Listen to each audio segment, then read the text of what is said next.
Selamat dan salam Malaysia Madani. Buletin bernama waktu ini bersama saya Pravina Trisinggam dan kita mulakan dengan laporan ini. Anak monyet disiksa sampai mati dan lebih menjijikkan, rakaman video haiwan itu dizalimi dijual di media sosial. Perilaku kejam itu dikesan kumpulan pembela haiwan Pertubuhan Hak Asasi Hidupan Liar Malaysia Hidup yang mendapat maklumat ada video haiwan disiksa sampai mati dijual di aplikasi Telegram dan perbuatan itu dipercayai dilakukan oleh rakyat negara ini. Peguam Rajesh Nagarajan yang mewakili Hidup berkata, pihaknya memperoleh maklumat daripada NGO luar negara memaklumkan rakyat mereka membeli video anak monyet disiksa daripada akaun Telegram milik rakyat Malaysia.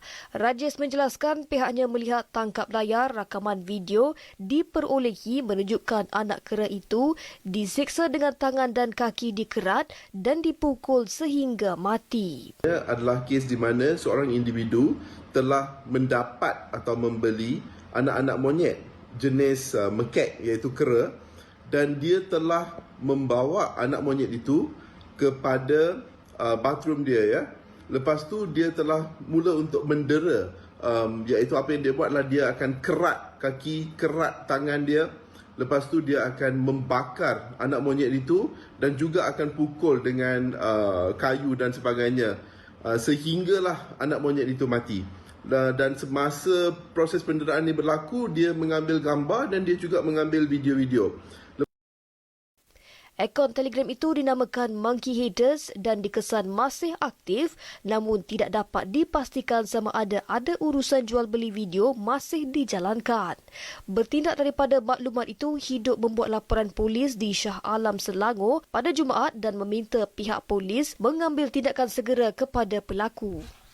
Haiwan-haiwan ni merupakan haiwan liar yang merupakan khazanah kepada negara kita dan memalukan untuk negara kita sebab orang yang membeli video-video, rakaman-rakaman video penderaan ni, all this, kita memanggil mereka torture porn ya, merupakan semua warga dari seluruh dunia dan negara kita malulah kalau perkara macam ni berlaku. Dan lagipun ini merupakan suatu kes yang sangat-sangat teruk di mana haiwan tu didera dengan begitu kejam sekali. Dan kami dari Hidup, kami berharap bahawa kes-kes seperti ini tidak lagi berulang.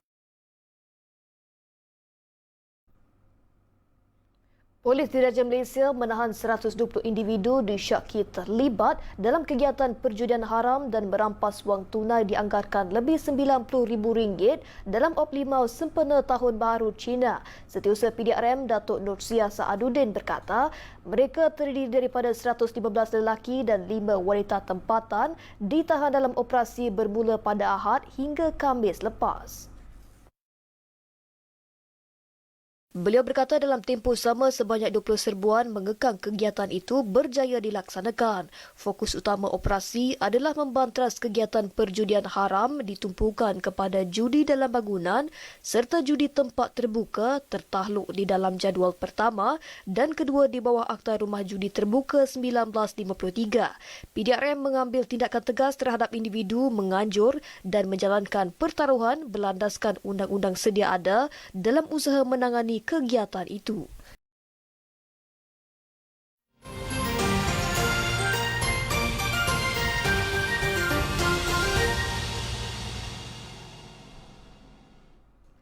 Perdana Menteri Datuk Seri Anwar Ibrahim mengucapkan selamat Tahun Baharu Cina kepada masyarakat Cina di negara ini yang akan menyambut perayaan itu esok.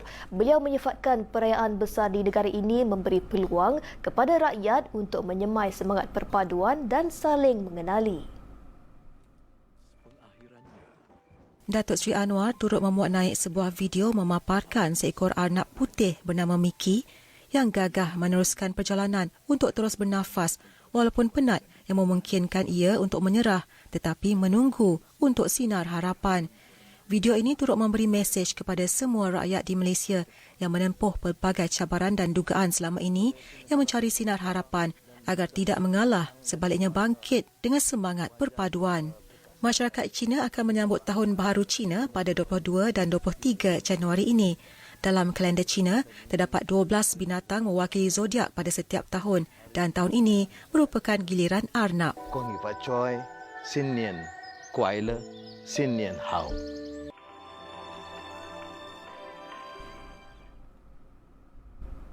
Aliran trafik lebuhraya Kuala Lumpur Karak menghala ke pantai timur masih sesak dan perlahan susulan pertambahan kenderaan setakat tengah hari. Hujan lebat juga antara faktor yang menyebabkan laluan trafik semakin sesak. Baik kita ikuti perkembangan terkini mengenai keadaan trafik semasa bersama Natasha Alijina di kawasan Rehat dan Rawat RNR Genting Sempah. Silakan Natasha dengan laporan anda.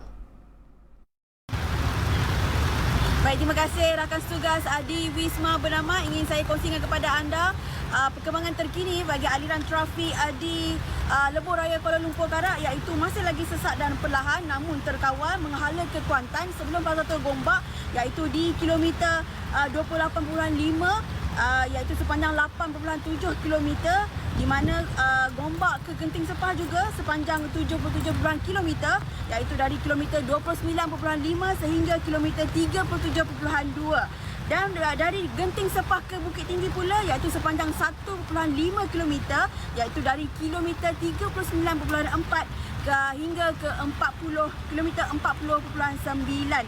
Baik, ingin saya kongsikan kepada anda trafik di LPT1 kedua-dua hala trafik agak kembali lancar, iaitu di sepanjang lebuhraya di kedua-dua hala, dan ingin saya kongsikan juga kepada anda di kawasan Rehat dan Rawat di RNR Genting Sepah ini keadaan trafik memasuki di sini memang agak sesak dan juga perlahan. Ekoran terdapat satu laluan yang menghala dari LPT1 dan juga laluan yang menghala dari Lebuhraya Kuala Lumpur Karak. Dan ingin saya kongsikan juga kepada anda beberapa pengunjung ataupun yang hadir di sini di RNR Genting Sepah ini. Mereka mengatakan pemberian tol percuma sedikit banyak membantu mereka dalam memudahkan perjalanan mereka untuk ke destinasi yang dituju sempena percutian tahun baru Cina yang berlangsung pada 22 Januari nanti. Baik, saya kira itu saja perkembangan terkini dengan hujan lebat yang juga agak memudaratkan kawasan sekitar. Jadi kita kembali kepada rakan tugas di Wisma Bernama. Terima kasih Tasha daripada RNR Genting Sempah itu. Baik, kita kini ke Lebuhraya Plus di kawasan Rehat dan Rawat Sungai Buloh bersama Amiruddin Ahmad yang meninjau keadaan trafik bagi kenderaan yang menghala ke utara untuk pulang ke kampung sempena cuti Tahun Baru Cina. Silakan Amiruddin.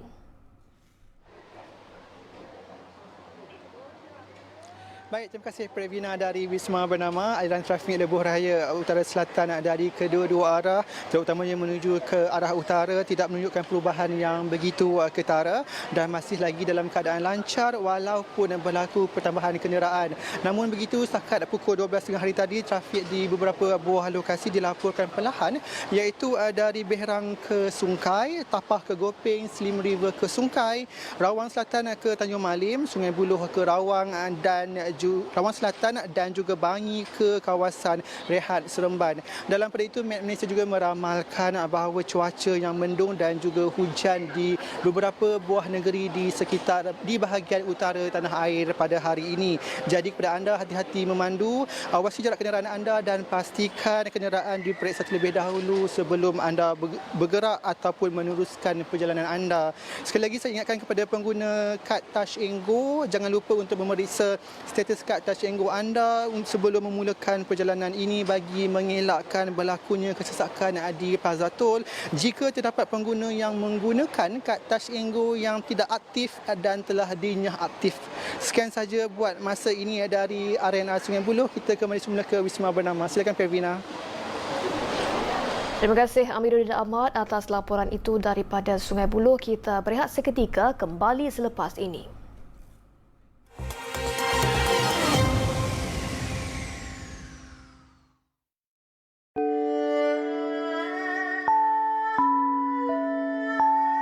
Malaysia pesat dengan pembangunan menuju ke hadapan seiring dengan kemodenan. Kemajuan teknologi yang merangkumnya aspek digital kini merupakan landasan kehidupan seharian rakyat kita.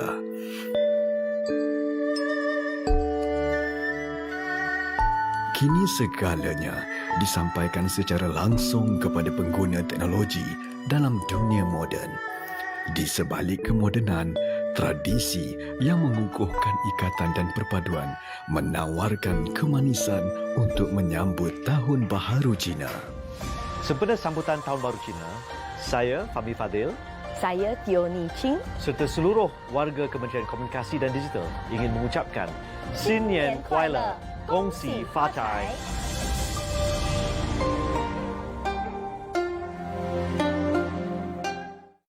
Perkhidmatan perubatan di seluruh negara memerlukan 2,000 beg darah setiap hari. Mengikut tinjauan, hanya 2.5% penduduk Malaysia mendermakan darah. Bagi setiap beg darah yang diperolehi, ia mampu menyelamatkan 3 nyawa. Kami perlukan darah anda. Jom derma darah.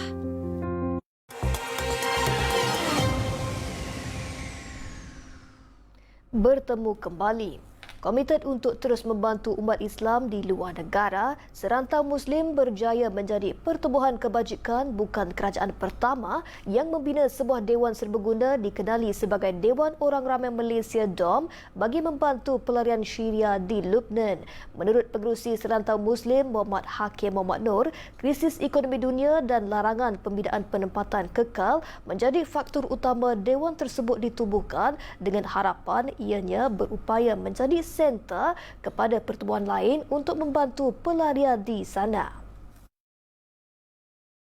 Dan polisi di kerajaan negara Lebanon tidak membenarkan bangunan dibina berdasarkan batu. Jadi mereka semua tidur dalam keadaan kanvas dan itu tidak mencukupi untuk memasuki masa sejuk. Jadi misi utama kami pergi ke sana adalah untuk merasmikan Dewan Orang Ramai itu untuk mengumpulkan center kepada seluruh NGO dan juga orang-orang perseorangan NGI di seluruh dunia untuk dijadikan sebagai beacon of help. Dalam pada itu, serantau Muslim turut melaksanakan misi bantuan musim sejuk untuk Musyiria kepada pelarian Syria di Lebanon bermula 20 hingga 27 Januari ini. Misi selama 7 hari itu tertumpu di kem pelarian Syria sekitar kawasan Beka dan Asral dan bantuan yang diberikan meliputi set pemanas, pakaian dan makanan. Dengan menampilkan beberapa pempengaruh Islamik dalam misi itu, beliau berharap pendekatan tersebut mampu memberi inspirasi kepada orang ramai untuk menyalurkan bantuan kepada golongan yang memerlukan di luar negara maupun dalam negara. Margarin adalah bahan utama ketika penyajian pastry, sapuan pada roti dan masakan bertumis. Sebagai alternatif kepada mentega, ia diperbuat daripada minyak sayuran seperti minyak kelapa sawit, minyak jagung dan minyak kacang soya. Teksturnya yang lebih keras dan tidak mudah cair pada suhu bilik menjadikan margarin digunakan oleh ramai peniaga kerana mudah untuk dikendalikan selain kos yang lebih murah. Sebut sahaja margarin Sri Pelagi, produk ini tidak lagi asing dalam kalangan rakyat apabila rata-rata peniaga roti canai dan gerai burger jalanan menggunakan jenama itu untuk menyediakan makanan. Dikeluarkan Delima Oil Products Sdn Bhd, iaitu anak syarikat pengeluar minyak sawit mentah terbesar dunia, FGV Holdings Berhad, jenama margarin itu menguasai 42.8% bahagian pasaran dalam negara. Tidak terhad kepada margarin, pelbagai produk makanan lain telah dan akan dikeluarkan menjadikan FGV bercita-cita besar untuk menjadi pemain industri makanan di Malaysia. Menurut Ketua Pegawai Eksekutif Kumpulan FGV, Datuk Nazrul Mansur, syarikat itu berhasrat agar setiap isi rumah dalam negara dapat menggunakan sekurang-kurangnya 50% rangkaian produk makanannya menjelang 2030. Yes, government leading company felt that it is our duty to then step up. Our role from now being controlling over 47% market share of cooking oil and translating that and replicating that into various other products.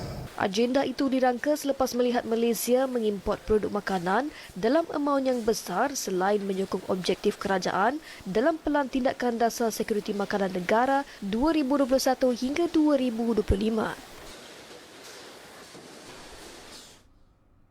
Kerajaan akan mengkaji keperluan untuk memperluas kelulusan penggajian pekerja asing bagi sektor dan subsektor kritikal lain selepas 3 bulan pelaksanaan program Pelan Kelonggaran Penggajian Pekerja Asing. Menteri Sumber Manusia V. Sivakumar berkata, 5 sektor dan subsektor kritikal yang terlibat ketika ini ialah perkilangan, pembinaan, perladangan, pertanian dan perkhidmatan yang melibatkan restoran. Sivakumar berkata, kementeriannya bersama Kementerian Dalam Negeri membuat keputusan untuk membawa masuk pekerja asing bagi 5 sektor kritikal yang memerlukan tenaga kerja yang banyak terlebih dahulu. Jelasnya, jika masalah kekurangan pekerja bagi sektor dan subsektor kritikal ini selesai dalam 3 bulan, kemasukan pekerja asing kepada sektor peruncitan dan lain-lain akan dipertimbangkan kedua-dua kementerian tersebut. Rabu lalu, beliau memaklumkan 500,000 pekerja asing bakal dibawa masuk ke negara ini secara berperingkat menerusi Pelan Kelonggaran Penggajian Pekerja Asing dan bilangan itu akan ditambah jika terdapat keperluan, namun tidak melebihi 2.4 juta. Sebelum ini, Menteri Dalam Negeri Datuk Seri Saifuddin Nasution Ismail dilaporkan berkata, majikan akan dibenarkan untuk menggaji pekerja asing dari 15 negara sumber tanpa melalui prasyarat kelayakan penggajian serta kelayakan kota.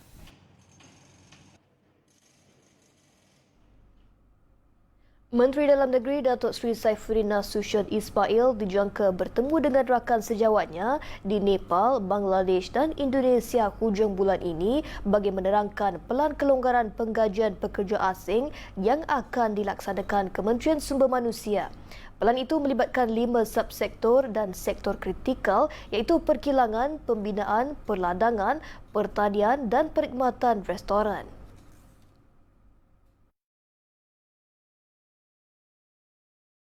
Kejayaan kepada anjakan polisi ini sangat bergantung kepada negara sumber dapat membekalkan pekerja dalam sektor-sektor kritikal. Itu akan saya lakukan pada hujung bulan ini.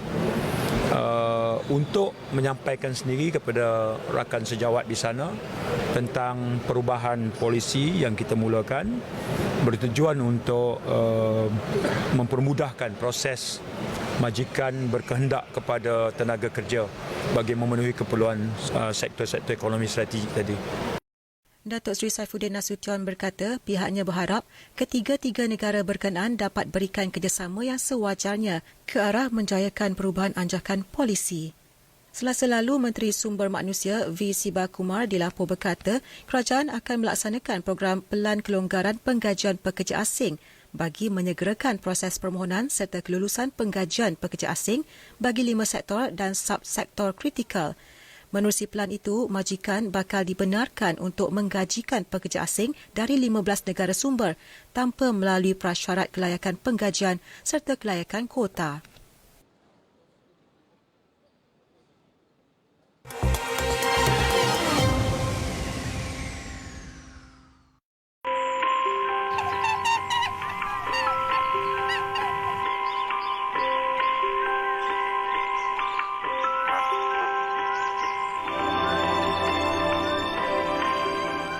Perjalanan ini memerlukan kekuatan, ketabahan dan keazaman. Kerana itu adalah kuncinya. Meskipun kebahagiaan dan kegembiraan pernah dikecapi, itu tertinggal untuk sejarah. Ini bukan cerita tentang arnab dan kura-kura. Ini kisah Miki.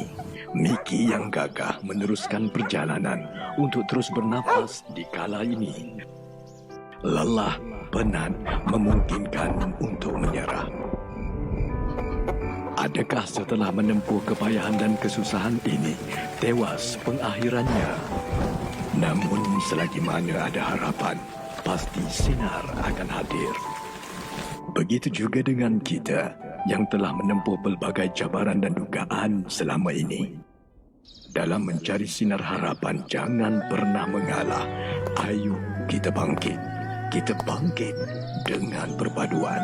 Sebagai satu negara merdeka dan sudah matang dan dewasa, wajar kita perkasakan semua rakyat, semua kaum di negara Malaysia tercinta. Jadi untuk kesempatan ini, marilah kita sama-sama merayakan hari kebesaran masyarakat Cina.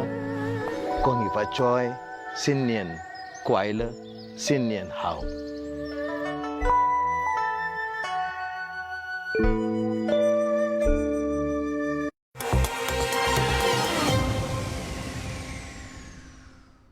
Bertemu kembali. Selangor FC mengumumkan Rauf Salifu menjadi pemain import kedua skuad Gergasi Merah untuk menghadapi saingan Liga Malaysia 2023. Selangor FC memaklumkan Malaysia menjadi destinasi terbaru pemain muda berusia 21 tahun itu setelah semusim di Major League Soccer di Amerika Syarikat.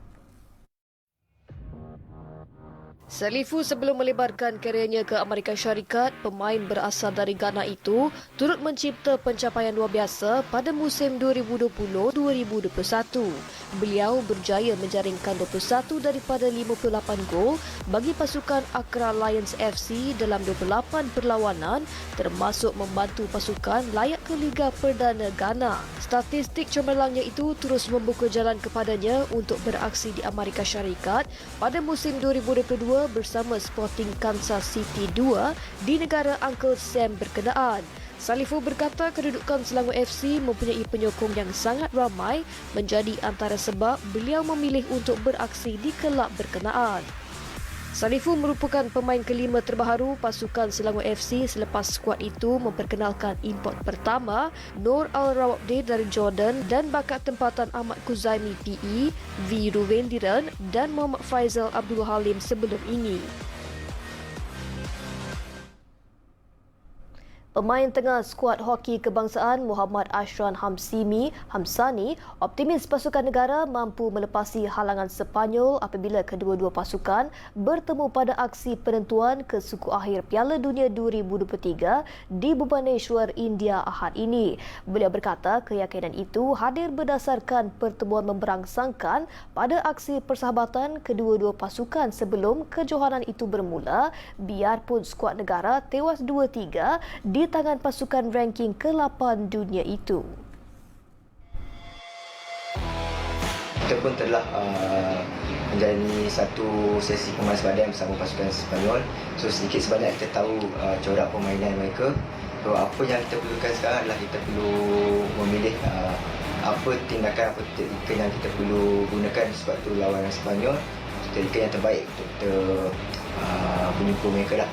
Secara keseluruhan, Malaysia pernah bertemu Sepanyol sebanyak 18 kali dengan pasukan negara hanya melakar 3 kemenangan dan 2 keputusan seri manakala selebihnya dimenangi pasukan lawan. Banyak benda yang kita bincangkan sewaktu di bilik persaingan.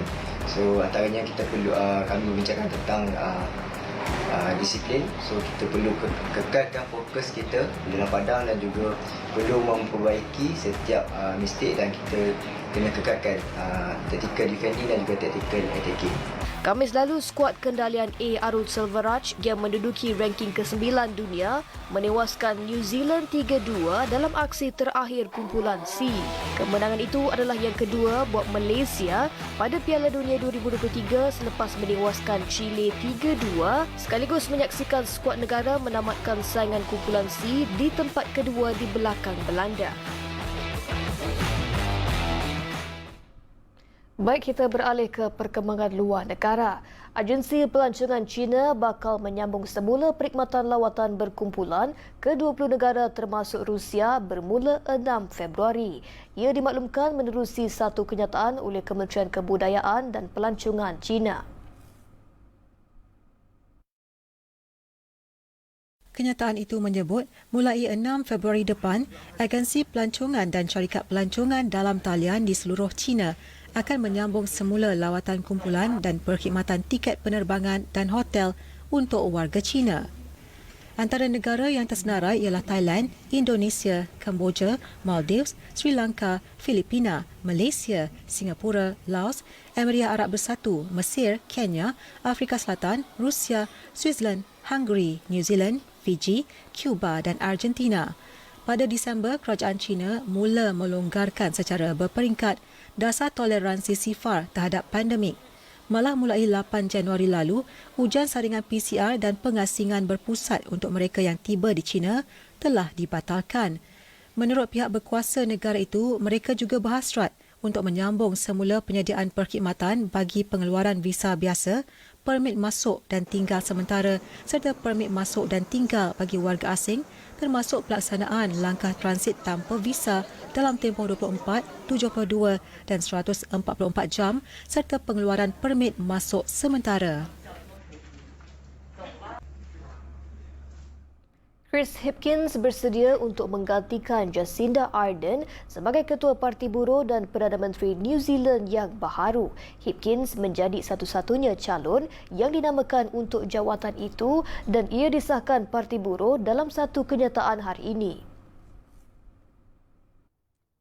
Hipkins dijangka disahkan sebagai pemimpin baharu oleh mesyuarat 64 ahli Parlimen Buruh. Hipkins yang berusia 44 tahun pertama kali dipilih sebagai ahli parlimen untuk Parti Buruh pada 2008. Hipkins mula terkenal selepas menjadi muka hadapan kerajaan New Zealand semasa penularan COVID-19 apabila dilantik sebagai menteri untuk menguruskan wabak itu pada November 2020. Ketika ini Hipkins adalah menteri untuk polis, pendidikan, perkhidmatan awam dan berkhidmat sebagai ketua dewan. Angka kematian runtuhan salji yang mengakibatkan puluhan kenderaan tertimbus di lebuhraya Tibet meningkat kepada 30 orang ketika lebih banyak mayat ditemui oleh pasukan penyelamat. Gambar dari lokasi kejadian di laluan keluar terowong yang menghubungkan bandar Ningchi di barat daya Tibet dengan daerah terpencil menunjukkan puluhan jengkaut sedang berusaha mengkorek salji. Kira-kira 1,000 penyelamat dilaporkan menyertai usaha menyelamat. Selasa lalu, ribuan salji dan ais runtuh di hadapan terowong dan memberangkat mangsa di dalam kenderaan mereka. Ketika ini, kebanyakan penduduk pulang ke kampung halaman masing-masing untuk menyambut Tahun Baharu Cina. Ningchi terletak pada ketinggian hampir 10,000 kaki atau 3,048 meter, kira-kira 5 jam pemanduan dari ibu kota Lhasa di sepanjang lebuhraya yang dibuka pada 2018. Media kerajaan China sebelum ini melaporkan runtuhan salji berlaku petang Selasa lalu di pintu keluar terowong di lebuhraya Tenggara Tibet mengakibatkan mangsa terperangkap di dalam kenderaan. Kementerian Pengurusan Kecemasan China menghantar pasukan keselamatan bencana ke wilayah itu Rabu lalu. Dengan laporan itu, sekian Buletin Bernama waktu ini bersama saya Pravina Tersingam. Salam Malaysia Madani dan salam umat.